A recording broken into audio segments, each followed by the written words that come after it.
stands for mindset. Nakasabot ba tayo word na mindset? Saan mo masabot ang mindset? Set your mind. Oh, sige, set your mind.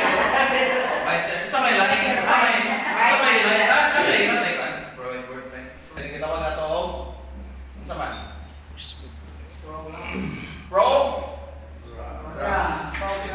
Program ang mind. Program. Or programming. Mental programming. Kung sa programming na to. Okay. Usahay ang nahitabo sa atong kinabuhi. Nakadepende sa atong program. Nakadepende sa atong mindset thing. Okay? Pag natin bisita, sulod ka sa kwarto ha, iya pag-apil-apil. Manang ang bata, mag-iwawon. We program the child na pag naaga ni bisita, sulod sa kwarto. Manang walay ka confidence ang bata. Kaya kung anong mag-share ko aron, ako mismo giingana ko sa unak. Sa akong ginikanan mo, agad sila, yung programming nila na mo. Anak, basta na bisita, sulod kwarto. Di ako, basta na bisita, sulod yung kwarto. Na once mag-apil-apil, kasabaan lang ko, mag-ihaw tagmanong, tayo na si ate ko, kasabaan pa inom ka. So wala, gina-develop ko confidence. Grabe ko ka mag-iwawon sa una. To the point nga, I was a consistent first honor sa school, sa elementary pa ko. Sa grade 6 ko, nakita na ko ang valedictorian, maistoryahon. Ang salutatorian, dili.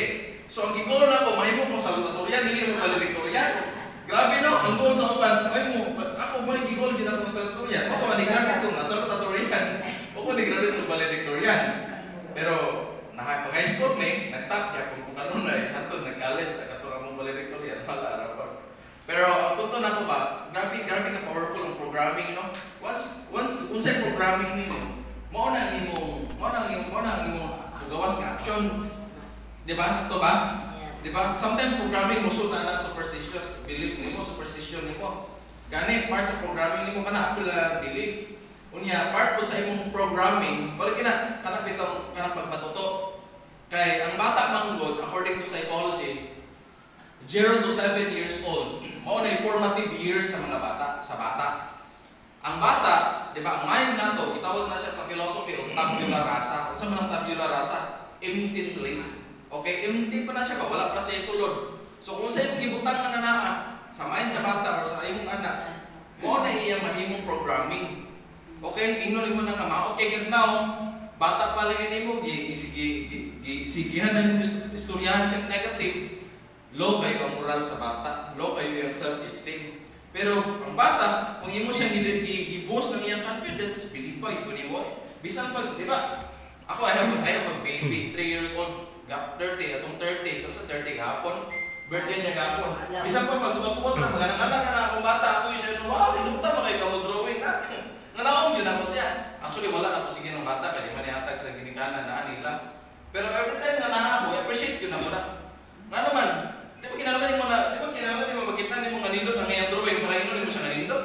Pwede inunin mo na nindutan ni mo nga, wow, very good, congrats! Bisag na drawing ko ito, kaya nga bisag kung saan naging suba. Nga naman, na-appreciate ni mo. Once na-appreciate mo na mag-post ang iyang confidence, ngayon siya, wow, ayun, di mo drawing. Ngayon sa punto na nga pa.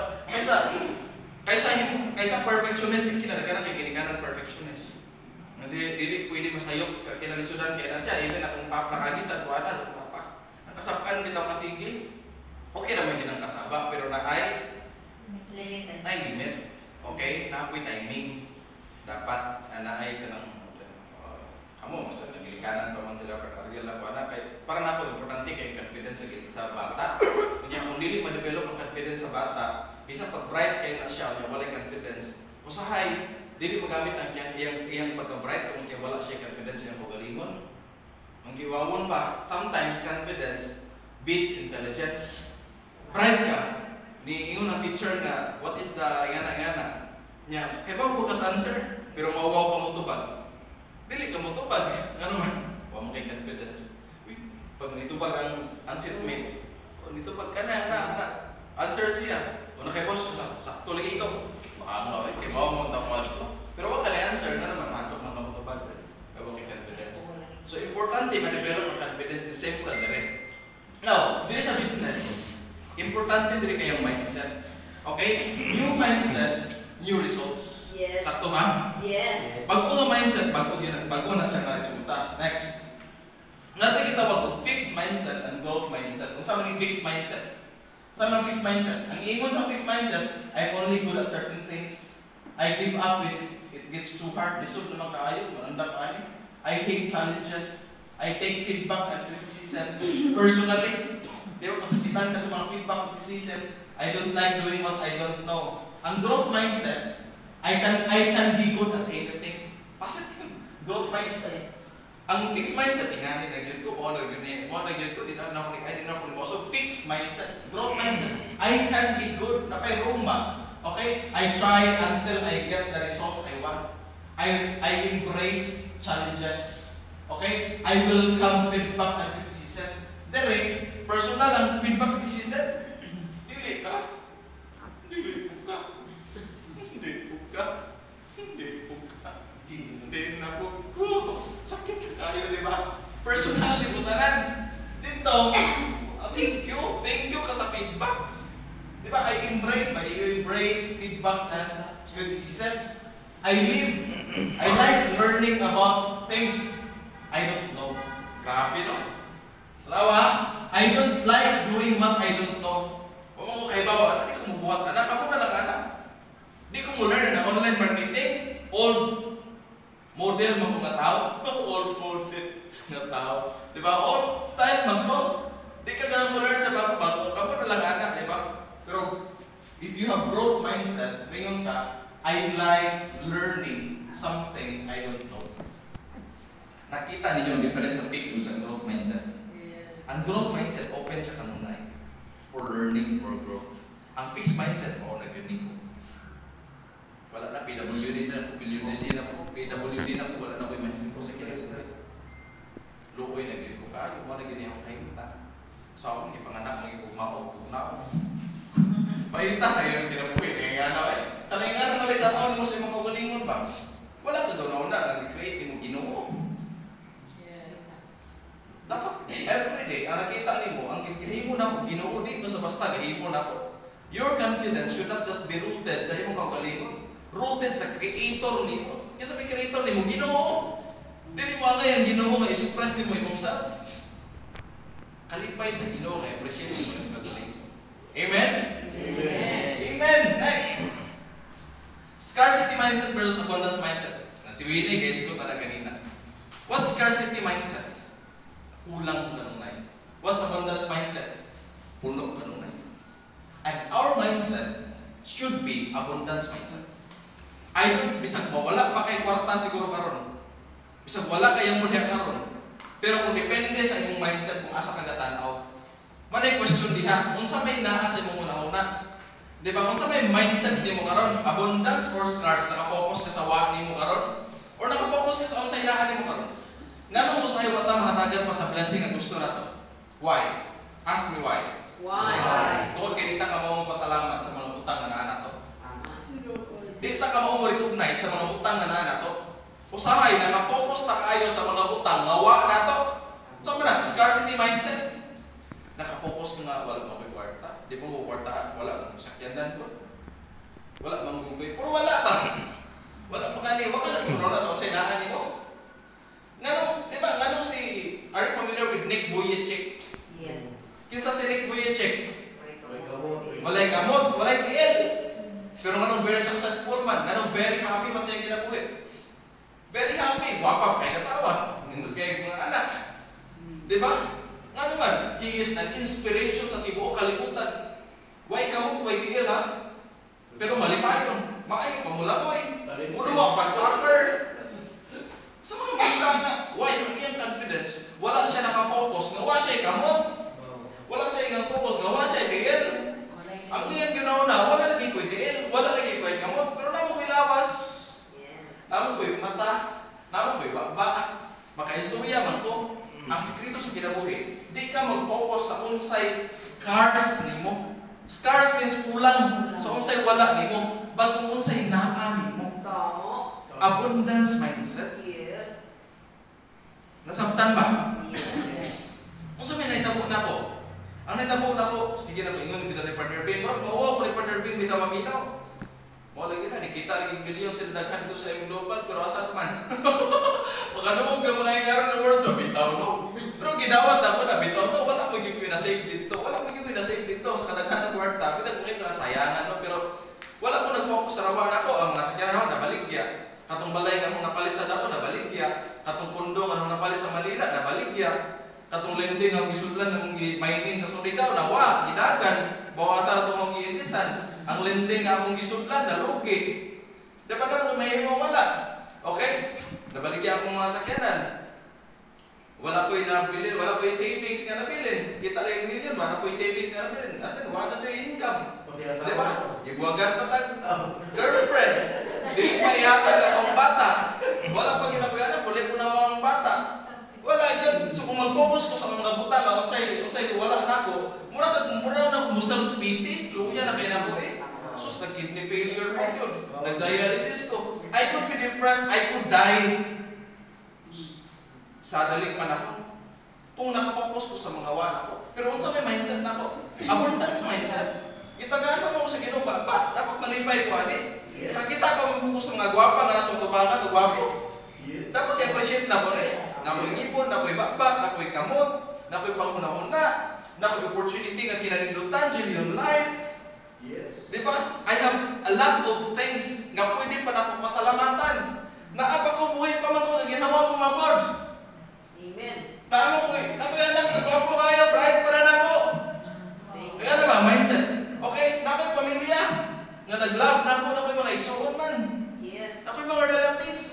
Nakoy mga friends. Nakoy mga partners. Namo pinaghan nga angay pasalamatan. Namo pinalibutan nga nakita. Yes. Nga nung mag-focus magkasabutan, mawala nimo kung pwede ka mag-focus sa naan nimo. Do not focus on what you do not have, focus on what you have and you will be happy with life. Yes. Lisod kaayo pag-attract sa success kung di ka mo appreciate sa unsay naan na nimo. Nga naman, kanang naan nato success naman na siya. Yes. Success pagkatao lang mo sa kalibutan, success na na. Yes. Imagine millions of sperms na gukod atong gabi nga day gibuhat ang atong mabagpapa. Tantantini. Di ba?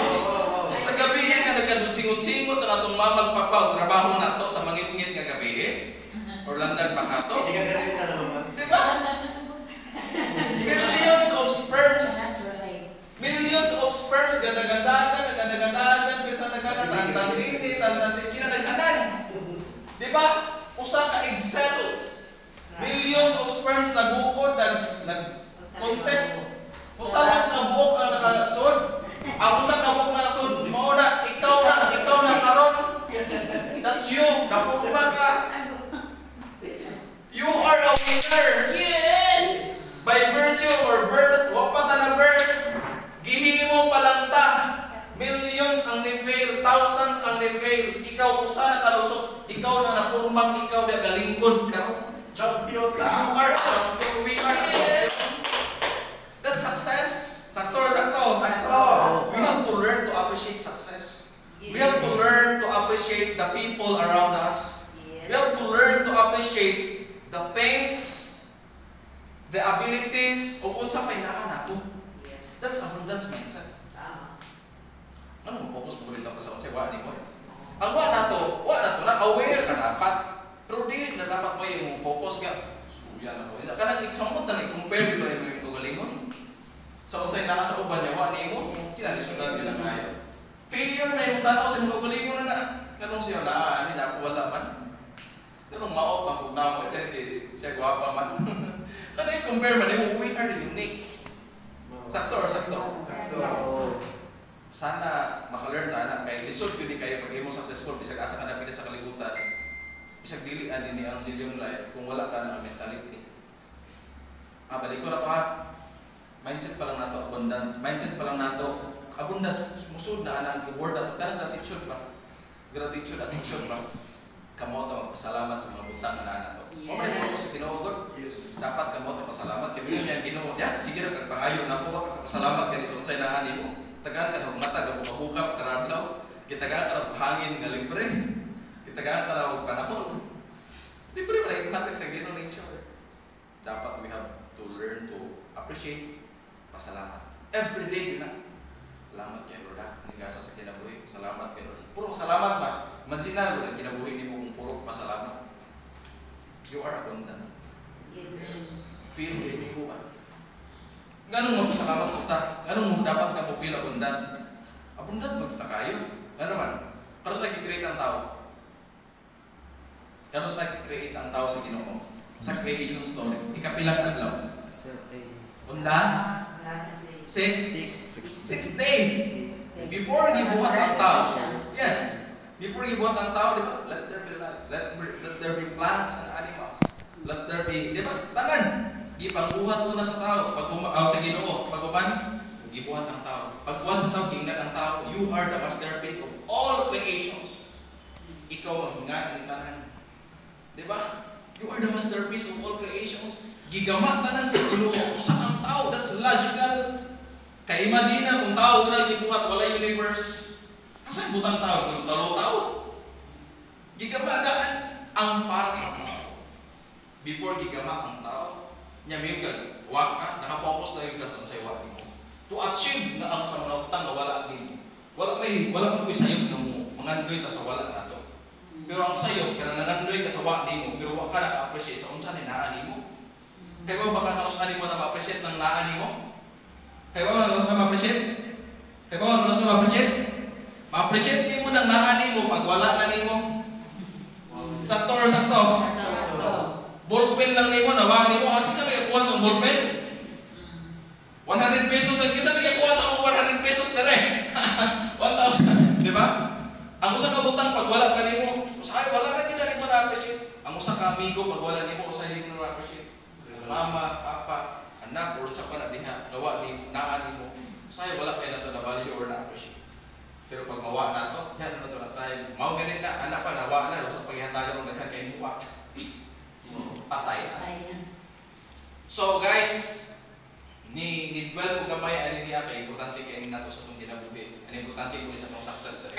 Dapat abundant ta. Pag na-reject ka, okay lang yan. Marami pang iba. Yes. SW3 rule. Unsa man ang SW3 or SW4?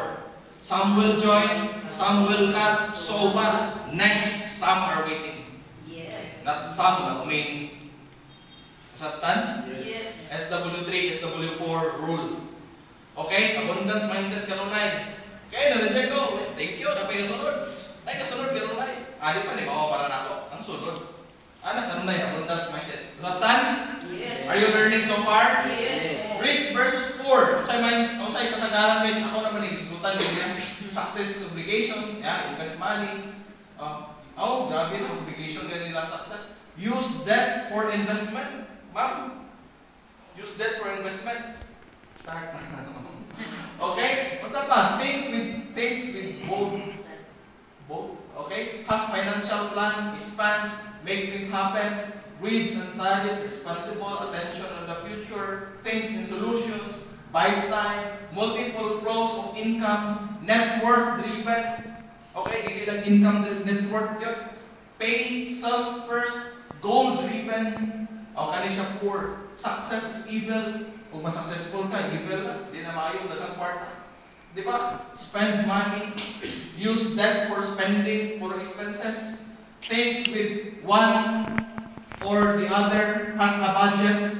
Contracts. Things happen to them. Refuses to study. Blames others. Tututudlo. Attention on the past. Focus lang sige sa past. Di ka move on. Sige nag-discount sa past. Why focus sa future? Okay, ang kinabuhi pa para sa past? No. Ang past para sa present? Okay, ang present para sa future? And how are you going to live in the present? Pa-backward? How are we created? We are created to move forward. Biologically speaking, physiologically speaking. How do we use our hands? Kita ba ka? Pahinga na ako. Kita ba kasi mong lundan, pabalik? Imong mata, pabalik tayo. Pa-forward kita. The way we talk, gusto niya ta. Diba? And even you drive a car. Diba? You are looking forward. Manaba mag-drive ka car, doon ka sa likod, katalaw. Hindi siguro. Even kilit pa nagsara side mirror. Pero doon ka nag-focus pa forward. Why? Life is meant to move forward. Yes. Not backward. Okay? Wala pa? Waste time, single flow income, driven. Nakafocus na fixed kay mindset. Pays others first, work, driven. Next, poor versus rich, mindset. Poor, how does it cost? Rich, how does it make? Poor, I can't afford it. This ay mahal. Rich, how can I afford it? Grabe, no? Poor, what if I fail? Failure na yun, yun na. Ang rich, once we succeed. Grabe, lahat mindset, no? Diba? Kasugod pa lang galing. Basig di ko pa daw na. O pag di ka sugod di ko siya, manurang na ko fail. Diba? Pag rich mindset, grabe kayong mindset niya, no? Pag rich mindset, ang rich, kakita kwartaan. Kung ikaw poor mindset ka, pabayla ko eh. Pero kung rich mindset ka, yun saan mo na ano na kwartaan ka? That's the right question. Okay, next. Rich, how can I afford it? Poor, I can't afford it. Tako kay kalayaan ang mindset, no? Surrender tayo, magkalahi kayo. Okay? Okay? Now, what should be your mindset here in Jillian life? Unsa dapat imong mindset dire? Mangutana mo dyan. You're grade 12, right? Yes. Asa ka Bispinal College? Baiso. So what will you be taking up? Karang computer engineering. Computer engineering. Okay? The moment iskwela ka po ng computer engineering, nagununa kang graduate ka o din? Maguna-una. Siyempre, nagununa kang graduate ka. Sa iskwela ka high school, sa first year high school or second year pa ka, nagununa ba ka nga makapasar ka o din? Maguna-una. Nagununa ka makagraduate ka o din? Maguna-una. Nakauna-una. And that's in your mindset. No? Nung succeed ka, successful ka, ganit ka rin with high honor ka. Wow. That is your mindset. Yung may mga success mo, graduate ka. Now, dire sa bot pasabot, dapat nakita mo ang imong end result. Nasabtan or nasabtan? Bisan o gasugod pa ka dire, dapat nakita mo imong end result. That is not bad. Ask me why. Why? You have to know your destination. Diba? In this kind of business, you will not just